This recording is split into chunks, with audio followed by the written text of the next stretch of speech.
Listen and practice. Michael Rose had been working for the Lancashire Police for 7 years. He loved his job. Because he lived and worked in a small village, he knew many people by name. Even though he was only 33, he was an old-fashioned type of policeman. Friendly, caring, and ready to help. He liked the people of Pendle Lee, and the people of Pendle Lee liked Sergeant Rose. Crime was not a big problem. At the police station, days went by quite slowly.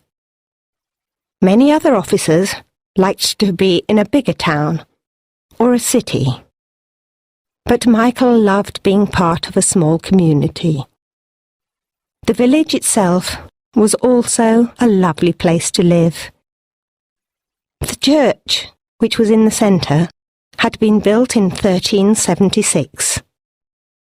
Many of the houses had been standing for a very long time. Even the pub, which was called the White Witch, was hundreds of years old. At the edge of the village, a river flowed through the fields and woods. On summer evenings, it was as beautiful as a painting. However, there was not very much for young people to do. Bored teenagers were often getting into trouble. In fact, most of the problems Michael had to deal with were caused by teenagers. Loud music, graffiti, and bad behaviour were the main things. Usually, he just talked to the young people and their parents.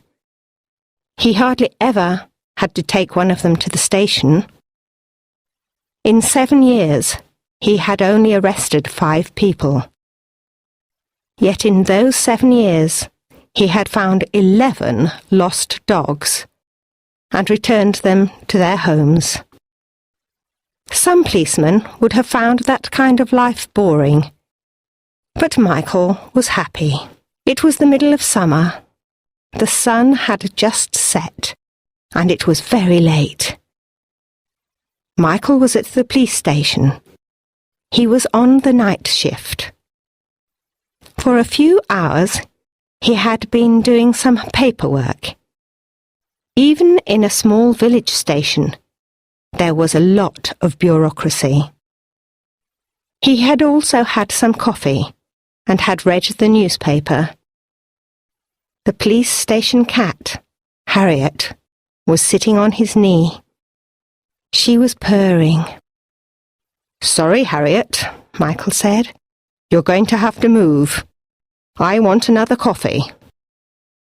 He tried to push the fat, tabby cat off his lap, but she didn't want to go. Suddenly, the phone rang. That's strange, Michael thought. Nobody ever called late at night, unless something was really wrong. He picked up the phone. "Pendle Lee Police Station," he said. "Oh, Michael," said a voice he recognised. It was Mrs. White, an elderly lady who lived on the edge of the village. "I'm sorry it's so late," she said, "but there's something happening in the cemetery." Michael sighed. Every now and again, a group of teenagers would gather at the Pendle Lee Cemetery. Wearing black clothes, they would light candles and play loud music. "Is it those kids again?" Michael asked. "Maybe," Mrs. White replied. "I can't sleep, and it upsets me that they go to the graveyard. My parents' and grandparents' graves are there." "Of course," said Michael. "I'll go right away. Then maybe you can get some sleep." Around 10 minutes later, Michael parked the police car at the cemetery gates. He could hear music. The yellow glow of candles told him where the kids were. He got out of the car and switched on his torch. Next to the gates was a very old house. In the past, the cemetery caretaker had lived in it, but the place had been standing empty for 20 years. Some of the windows were broken. Climbing plants had grown over the building. They had even gone through some of the windows. 200 years ago, it had been really pretty. But now it looked like something from a scary movie. Nobody went inside. Birds had made their homes in the empty rooms. Using his torch to light the way, Michael went towards the teenagers. Lots of candles were glowing on the graves. There was loud music, and some of the teenagers were standing in a circle singing. When Michael appeared out of the darkness, he frightened some of them. A girl nearly screamed. "Sorry," he said to her. "It's only me. Are you trying to make a ghost appear?" "It's none of your business," said a tall boy. He stepped forward into the torchlight. Michael knew who he was. His name was Alex. He was 17 years old, and his parents owned the bakery. "It is my business," Michael replied. "This is a cemetery. It's an important part of this community, and having a party here isn't respectful." The girl who had nearly screamed came across to Michael. "We can do what we want," she said. She was trying to sound brave after her fright earlier. Michael recognized her now. Katie Lewis. She was only 14, and she should have been at home in bed. "What are you doing?" Michael asked. "Are you trying to make contact with witches? I don't think you'll have any luck tonight." Pendle Lee was in a part of Lancashire that was famous for its witches. In the early 17th century, some women and men from the area had been arrested. It was said that one talked to a black dog that was really the devil. The villagers believed that witches had made some people sick and even killed them. It was believed that cows stopped giving milk because of magic spells. The unlucky women and men were kept in prison at Lancaster Castle. The witches had been hung in 1612. Many people went to watch. Now the witches were seen as ordinary people who were scapegoats of the community. But the stories had continued until the present day. The Lancashire witches brought many tourists to the area. People could buy toy witches. Lancaster Castle even had a special tour of the old prison rooms. And every year, on Halloween, people from all over walked up Pendle Hill in the dark. Pendle Lee had its own stories too. Some were about the cemetery. The first graves were over 700 years old. Long before the big Pendle Lee Church was built, an even older church existed where the cemetery was. The stories told of witches meeting at the place where the old church once stood. It was said that they danced around large fires and tried to see the devil. The ghost of a witch called Agnes Cott was said to haunt the graveyard. Some people said that the caretaker's house was haunted too. Strange noises were heard late at night.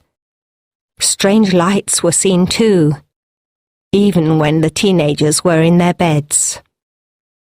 Michael switched on his torch again.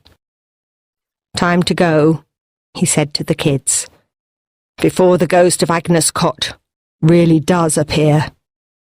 Then you'll all run screaming back home anyway. You can't stop us, said Alex. We'll come back again. The more this community hates us, the happier we are. I'm sorry you feel that way, said Michael. He did understand. There was nothing for teenagers to do in Pendle Lee. He thought that young people's discos at the church hall were a good idea. The villagers were worried about noise and alcohol. However, having teenagers on the streets at night was a bigger problem.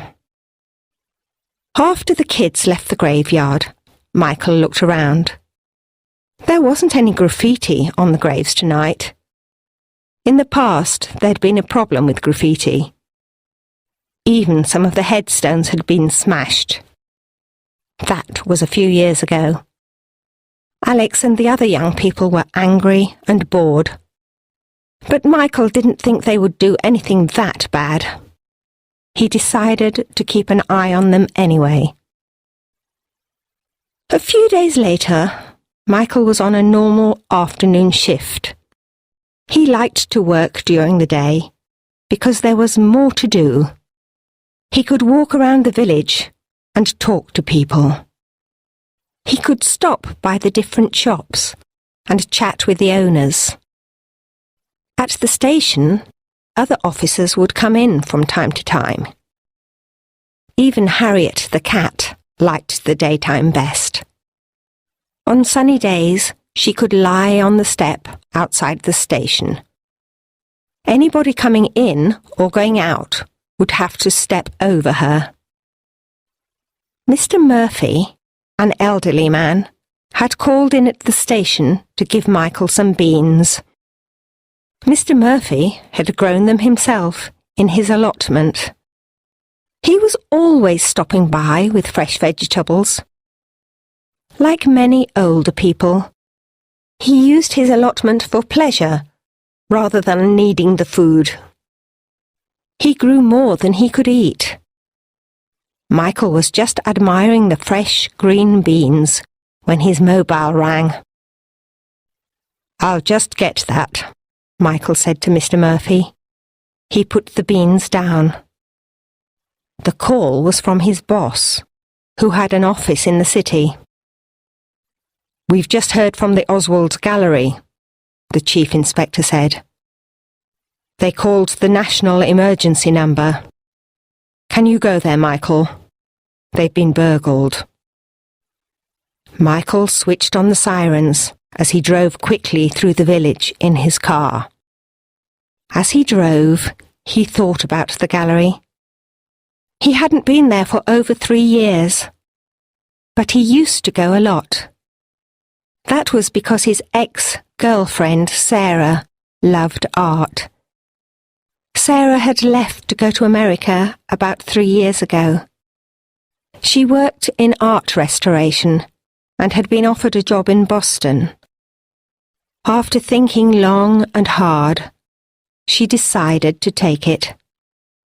But Michael couldn't get a job with the police in the United States.